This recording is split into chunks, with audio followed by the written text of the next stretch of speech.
கடவுளே, இன்னும் ஊருக்கு கிளம்ப 3 நாள் இருக்கு. பாட்டியும் வரல. நான் எப்படி தனியா ரூம்லயே அடைஞ்சு கிடக்க என யோசித்தபடியே இருந்தவள், அந்த சின்ன சின்ன சுக்களுக்கு கால் பண்ணலாம்னா எல்லாம் காலேஜ்ல இருக்காங்க. சரி, வீட்டுக்கே பண்ணுவோம். அழைப்பு மணி அடித்துக் கொண்டிருக்க அதை வேகமாக வந்து எடுத்தார் நம் கனகவள்ளி. சிவாவின் அழைப்பை பார்த்தும் வழக்கம் போல நல விசாரிப்புதான். அம்மா, டெய்லி பேசுறேன். டெய்லியும் இதேதான் கேப்பீங்களா?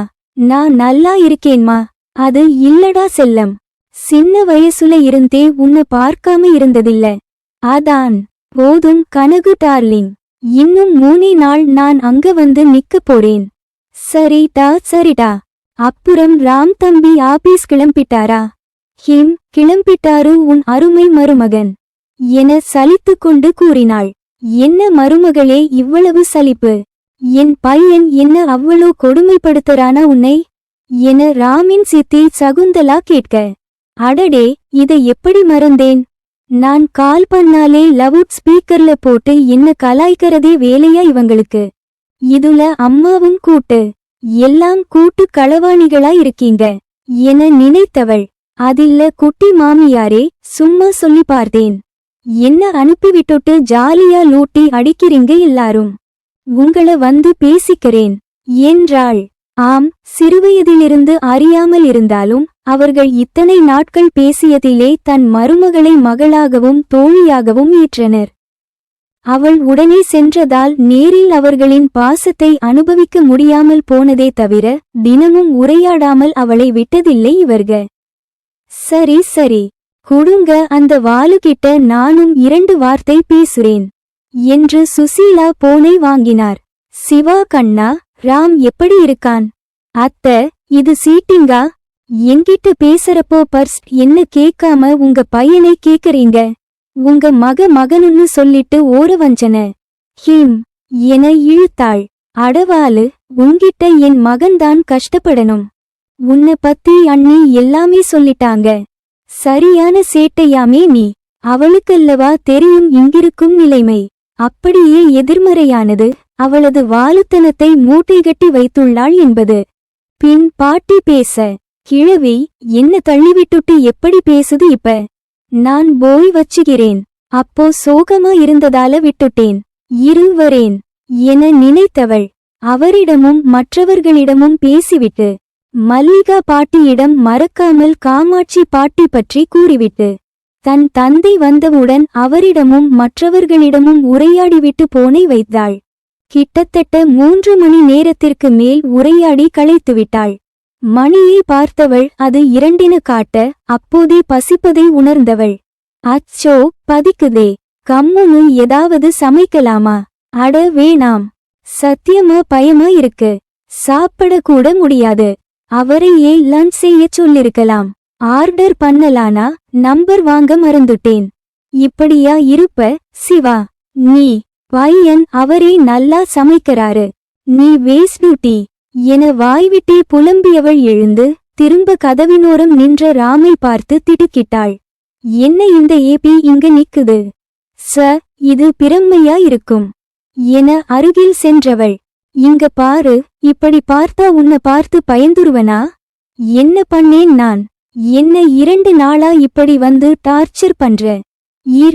என அவன் தலைமுடியை கொத்தாக பிடித்து ஆட்ட ஆரம்பிக்க, ஏய் விடுடி, என்ன கொலையாளி என அவன் கத்த பட்டின கை எடுத்தவள், இது பிரம்மை இல்லையா என வாய்விட்டே கூறிவிட சாப்பாடு பொட்டலத்தை அவன் மூக்கினருகே கொண்டுவர, தாயே, சாப்பாடு வாசம் வருதா?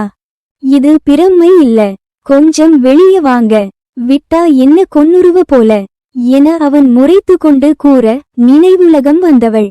சிவா, நீ இப்படியாடி பண்ணுவ? இந்த ஏபி ஆட்டுன்னு ஆட்டிட்டேடி. அட, இவன் எப்ப வந்தான்னு தெரியலையே. நாம இவனை பத்தி சரமாரியா பேசிட்டிருந்தோமே. லஞ்ச் செய்யக்கூட சொன்னேனே, கேற்றுப்பானோ? இல்ல, கேற்றுக்காது. இல்லனா இந்நேரம் அமைதியாவா இருப்பாரு. அவன் சொடகிட்டு, ஹலோ, என்ன அப்பப எங்கேயோ போற? போய் தட்டி எடுத்து வை. நான் பிரசாகிட்டு வரேன். சாப்பிடலாம் என அவளிடம் பார்சலை கொடுத்துவிட்டு மேலே சென்றான். ரூமினுள் சென்றவன் சரியான வாயாடி போல, என்னமா ஆட்டுரா, முடிய பிடிச்சு. எத்தனை நாளா பகையோ?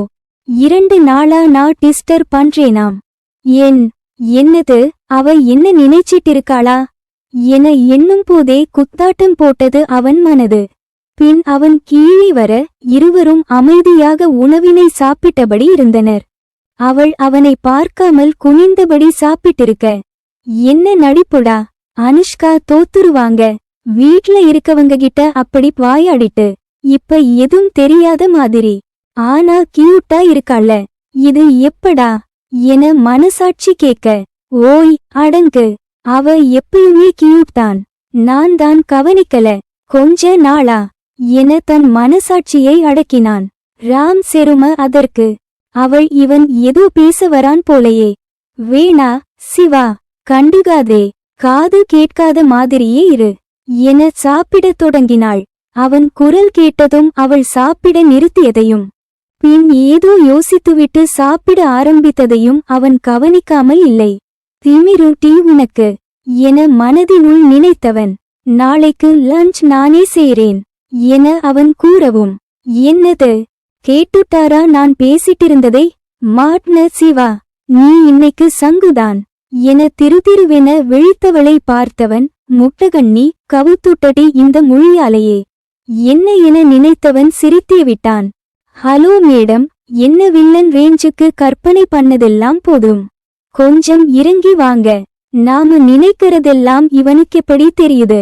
சிவா, எஸ்கேப் ஆகு, எனக்கு சாப்பாடு போதும், பசிக்கல என எழ முயன்றவளை கையை பிடித்து, நான் உன்னை எதுவும் சொல்லல தாயே, உன்கிட்ட பேசல, போதுமா, தயவு செய்து சாப்பிடு என கோபத்தில் கூறினான். அதன் பிறகு அமைதியாக சாப்பிட்டு அவரவர் அறைக்கு சென்றனர். சார், நான் ஏன் அவரை பார்த்து சிட்டுமூஞ்சினெல்லாம் நினைக்கிறேன். என் ஏபி செம்ம ஹேஞ்சம்ல, அட கடவுளே, என் ஏபியா, நான் எப்ப இப்படி யோசிக்க ஆரம்பிச்சேன். சிவா, இதெல்லாம் அபச்சாரம். ஆனா என்ன கவுத்துட்டான் என் ஏபி என தனியே பேசிக்கொண்டிருந்தாள். என்ன இந்த பொண்ணு, நான் பேசுனாலே இப்படி பயப்படுறா? இவ உண்மையாவே பயப்படுறாளா இல்ல என்ன கலாய்க்கிறாளான்னு எனக்கு ஒன்னும் புரியலப்பா. பொண்ணுங்க புரிஞ்சிக்கிறதுதான் ரொம்ப கஷ்டம் என தோலை குலுக்கிவிட்டு பணியை தொடர்ந்தான். இவ்வாறே ஒருவர் நினைவில் மற்றொருவர் நித்திரையில் ஆழ்ந்தனர். அடுத்த நாள் எழுந்து பிரசாகிவிட்டு சமையலறைக்கு சென்றான். என்ன ஒரு அதிசயம், நம்ம மேடம் சீக்கிரம் அட்டென்ஸ் போட்டாங்க. அவள் வழக்கம் போல தனக்கு தெரிந்த காபியதாம் போட்டுக் கொண்டிருந்தாள். அவன் வந்ததறியாமல் வேலையே கண்ணென இருக்க, நம் நாயகனோ அவளே கண்ணென நின்றான். எவ்வளவு நேரம் நின்றானோ, கையில் ஏதோ சுடுவதை உணர்ந்து நினைவுலகிற்கு வந்தவன் தன் மனையாள் அருகில் இருப்பதை உணர்ந்தான். அது வந்து பார்க்காம இடிச்சுட்டேன், அதான் கொஞ்சமா பட்டுடுச்சு, சாரி என கூற அவனோ நகர்ந்து கை கழுவச் சென்றான். ஹப்பாடா, தப்புச்சேண்டா, நல்ல வேலை இந்த ஈபி எதையும் பார்க்கல. நானும் எவ்வளவு நேரம் கை ஆட்டி பேர கூப்பிடுறது. நான் டச் பண்ணா ஏதாவது என்ன தப்பா நினைச்சுட்டா, அதான் லைட்டா காபிய ஊத்திவிட்டேன். நல்ல வேலை அந்த மனுஷன் அதை கண்டுபிடிக்கல. ஆமா, அப்படி மெய்மறந்து என்ன பண்ணிக்கிட்டிருந்தாரு என தாடையில் கை வைத்து அவள் யோசித்து கொண்டிருக்க, உன்னதான் சைட் அடிச்சிருப்பாரு என மனசாட்சி கூற, சஸ், ஓடி போயிரு என அதனை உடனே துரத்தி அடித்தாள். டேய் ராம், இப்படியா வழிவ? கண்டிப்பா கண்டுபிடிச்சிருப்பா. உன் இமேஜ் என்ன ஆகுது? அவ வந்தத கூட தெரியாம கனவு கண்டுகிட்டிருக்க என புலம்பிக் கொண்டே ஹாலிற்கு சென்றான். காபி பருகியவுடன் சிவபாரதி என அழைத்தான். தன் முழு பெயரை அட்டென்ஸ் தவிர முதல் முறை கேட்டவள் டக்கென அவன் பக்கம் திரும்பினாள். அவன் அவ்வாறு அழைத்தது மகிழ்ச்சியை உண்டாக்கினாலும் அவர்களுக்கான இடைவெளியை நினைவூட்டியது. சொல்லுங்க சிவா, நான் இந்த 2 டேஸ் வீட்டுல இருந்துதான் ஒர்க் பண்ண போறேன். டிபன் நான் செய்றேன். இன்னொரு விஷயம், என் ஃப்ரெண்ட் ராஜேஷ் வீட்ல இன்னைக்கு இன்வைட் பண்ணிருக்காங்க. எனக்கு கொஞ்சம் ஒர்க் இருக்கு, அத முடிச்சுட்டு நாம போலாம். நீ ரெடியா ஆகிடு என்றவன் இருவரின் காபி கப்பையும் எடுக்க எத்தனிக்க. இருங்க, நான் எடுத்துட்டு வரேன். நானும் உங்களுக்கு ஹெல்ப் பண்றேன் என்றாள் சிவா. அம்மா தாயே, வேண்டாம், நீங்க சாப்பிட்டா மட்டும் போதும் என அவன் கூற. இல்ல இல்ல, அன்னைக்கு மாதிரி பண்ண மாட்டேன், இப்போ கொஞ்சம் கத்துக்கிட்டேன், ப்ளீஸ். அவள் குண்டு கண்களை சிமிட்டி சிமிட்டி கேட்க. விழுந்தான் அவன். அடியே என் செல்லம், நீ வரது பெருசில்லடி. நீ வந்தா மாமா சமையல் பார்க்காம உன்னை தாண்டி பார்ப்பேன். என்னது மாமாவா என வழக்கம் போல் மனம் கேட்க. நீ வேற அப்பப்ப படுத்துற, என்ன ஓடுரு என துரத்தியவன். ஆனா இவ இப்படி கேட்டா முடியாது, நுண்ணு எப்படி சொல்ல. சரி வா என இருவரும் சேர்ந்து சமைக்கத் தொடங்கினர். அவள் வேலைகளில் நல்ல முன்னேற்றம் இருந்தது. பரவாயில்லையே, சீக்கிரம் எல்லாரையும் கத்துக்கிட்ட மாதிரி போல. ராம்: ஆமா, நாங்க பொண்ணுங்க நினைச்சா போதும், சீக்கிரம் கத்துக்குவோம், தெரிஞ்சுக்கோங்க என்றாள். திடீரென பிரண்ட்ஸ் என அவன் கை நீட்ட. அவள் திடுக்கிட்டு தான் போனாள். ஹலோ என அவளை இவ்வுலகிற்கு கொண்டு வந்தவன். புரியலையா? இனி நாம் நண்பர்கள் என சொல்ல. ஹலோ, எனக்கு தெரியும், திமிரு பாரு இந்த ஈபிக்கு.